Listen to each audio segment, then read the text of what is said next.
Bonjour et bienvenue, heureux de vous retrouver ici, où je voudrais partager avec vous quelques mots sur notre vie amoureuse.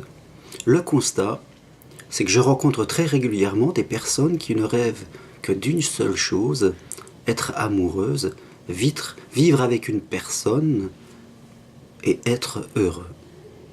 Il semble qu'il y ait des milliers, des millions de personnes, autant des hommes et des femmes qui recherchent la même chose, et pourtant ces gens, c'est comme s'ils se passaient à côté. C'est comme s'ils ne se matchaient pas, et là je me suis posé cette question simple, qu'est-ce qui fait que ces gens qui veulent la même chose se passent à côté ou ne se comprennent pas? Et j'en ai déduit plusieurs choses, plusieurs points de blocage différents que je vais vous exposer ce soir. Le premier, c'est que nous avons eu une éducation. Et dans cette éducation, nous avons développé des croyances sur l'amour, sur ce qu'est l'amour, comment devait être la vie de couple. C'est le premier socle. Le deuxième, c'est qu'au travers de notre histoire, déjà en partant de notre enfance, nous avons des blessures. Blessures de l'abandon, blessures de la trahison, blessures de la soumission, qui souvent se sont renforcées au travers de notre histoire et qui font que à un moment, au niveau de l'estime de nous-mêmes, nous nous dévalorisons et automatiquement nous attirons des personnes qui ne correspondent pas forcément à ce que nous cherchons ou qui vont quasiment appuyer sur notre blessure à l'intérieur de nous. Troisième point important, nous avons une identité, une façon d'être, de vivre, et nous attirons un peu des personnes qui sont complémentaires à ces idées. Vous voyez, on répète souvent le proverbe « qui se ressemble s'assemble », et je dirais qu'il n'est pas exactement exact. Je préfère dire « qui se complète s'assemble », comme si l'autre personne était un petit peu le chaînon manquant de notre histoire et allait nous apporter quelque chose que nous aimerions avoir et que nous n'avons pas.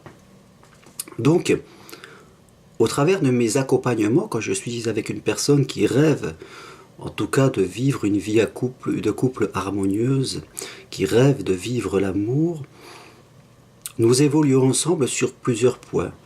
Le premier, se construire de véritables croyances sur l'amour, sur notre capacité à être aimé, à croire que dans ce monde, il y a une personne qui nous correspond. C'est important, comme vous le savez, toute croyance cherche toujours à se vérifier. Alors si nous pensons que nous ne sommes pas aimables, qu'il n'y a personne dans ce monde qui va nous aimer, autant dire que ça va se réaliser. Le deuxième point, c'est que, voilà, nous essayons, nous travaillons ensemble et nous dépassons nos blessures de l'enfance, blessures de la suggestion, de l'abandon, du rejet et bien d'autres. C'est important parce que sinon, nous ne serons pas bien, en tout cas connectés avec les autres personnes et nous allons attirer des gens qui ne nous correspondent pas et qui appuient directement sur nos blessures. Le point suivant, c'est que nous allons comprendre notre personnalité. Entre une personne qui pense beaucoup aux autres, une personne qui travaille beaucoup, une autre qui est plutôt très gentille, une autre qui est plutôt très... qui aime s'amuser, qui aime sortir, épicurienne, voilà ce que je voulais dire, voilà.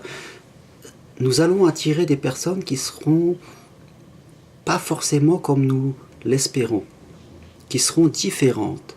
Et c'est là ce qui est important, c'est de nous comprendre et de comprendre quel style de personnes vont venir à nous et vont faire que nous allons être un couple harmonieux.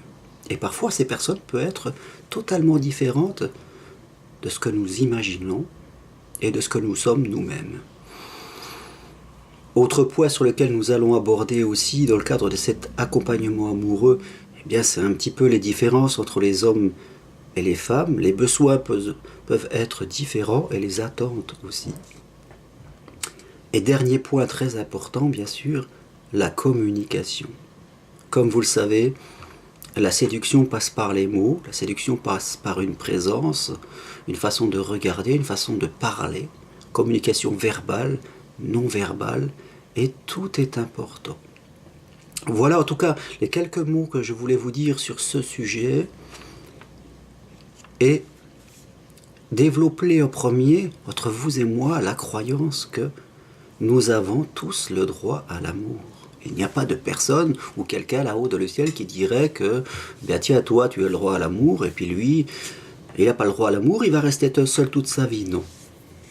Nous avons tous le droit à l'amour, nous avons tous le droit d'être aimés, et surtout, nous pouvons tous aimer et être aimés.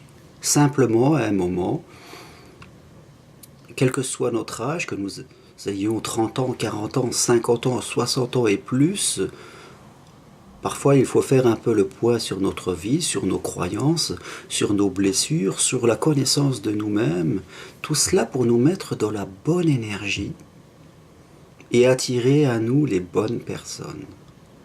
Vous le savez, quand nous sommes dans l'amour, nous sommes hors du cartésien, nous ne sommes plus dans la maîtrise et le contrôle.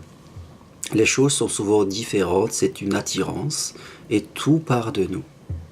Tout part de notre intériorité, de ce que nous avons au plus profond de notre âme.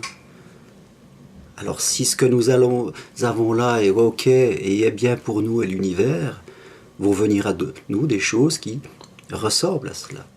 Si par contre on se dévalorise, on se minimise, on se sent pas aimable, là les choses seront totalement différentes.